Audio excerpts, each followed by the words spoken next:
पूर्व में धान एवं गेहूं जैसी फसलों की कटाई मुख्यतः हाथ से की जाती थी तथा इनके अवशेषों का उपयोग कर लिया जाता था।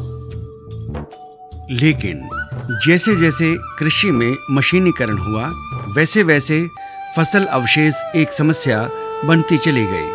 किसान फसल अवशेषों को जलाने लगे और कारण रहा कृषकों का साधनहीन होना और उनमें जागरूकता की कमी होना।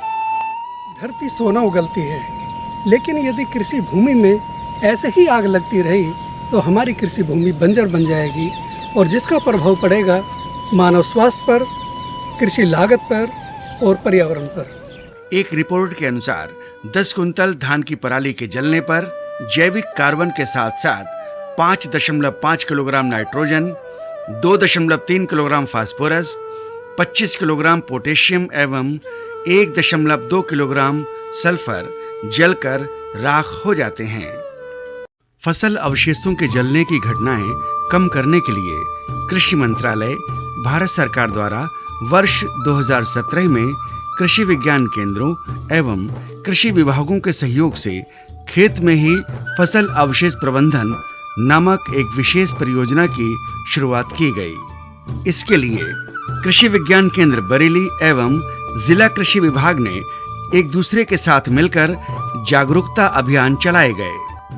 जो भी कंबाइन हार्वेस्टर आप यूज कर रहे हैं उसमें SMS लगा होना चाहिए।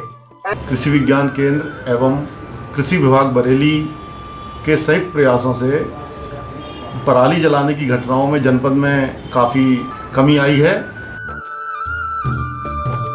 छात्र एवं छात्राओं के लिए निबंध एवं भाषण प्रतियोगिताओं का आयोजन किया गया। संदेशों को सार्वजनिक स्थानों एवं दीवारों पर लिखवाया गया। अखबारों में भी लेख छापे गए। FM रेडियो एवं आकाशवाणी केंद्र द्वारा जिंगल्स एवं रेडियो वार्ताओं का प्रसारण किया गया। फसल अवशेषों को कृषि यंत्रों द्वारा खेत में ही पलट दे। ऐसा करने पर मृदा में जीवाश्म पदार्थ, पोषक तत्वों की मात्रा तथा सूक्ष्म जीवों की संख्या में वृद्धि होती है। सुनते हैं उन कृषकों के विचार जिन्होंने फसल अवशेष प्रबंधन किया और फसल अवशेष नहीं जलाए। बचा हुआ पुआल है उसका हमने मल्चिंग करके और खेत में ही पलटा लगा दिया। पलटा मारा तो पुराना जो पुआल था वो बिल्कुल सड़ी हुई अवस्था में ऊपर आ गया। एक मंडूसी ना मरने की जो समस्या थी वो भी कम हुई। जो धान का अवशेष रह जाता है उसमें जब हम उसमें खर्च बहुत ही कम हो जाता है जब हम गेहूँ बोते हैं और तीसरे चौथे साल उसका लाभ हमें दिखने लग जाता है, क्योंकि उसकी खाद की जो डेंसिटी है वो बहुत ज़्यादा हो जाती है और गेहूँ भी अच्छा होने लग जाता है उसके बाद। जब से कृषि विज्ञान केंद्र बरेली से जुड़े हैं तब से अब कोई पराली को नहीं जलाता है।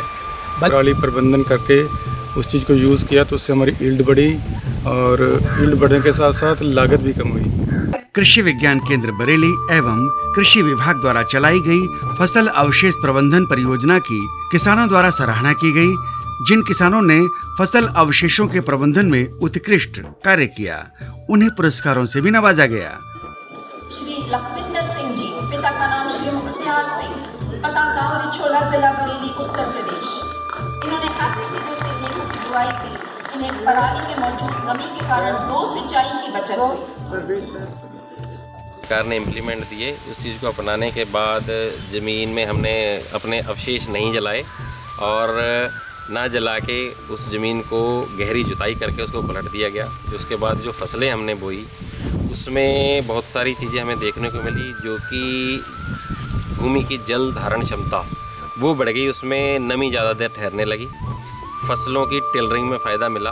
2 वर्ष के ऑन फार्म ट्रायल में पाया गया कि मृदा के जैविक कार्बन में 0.48 से 0.52 तक तथा अन्य सभी पोषक तत्वों में भी वृद्धि पाई गई।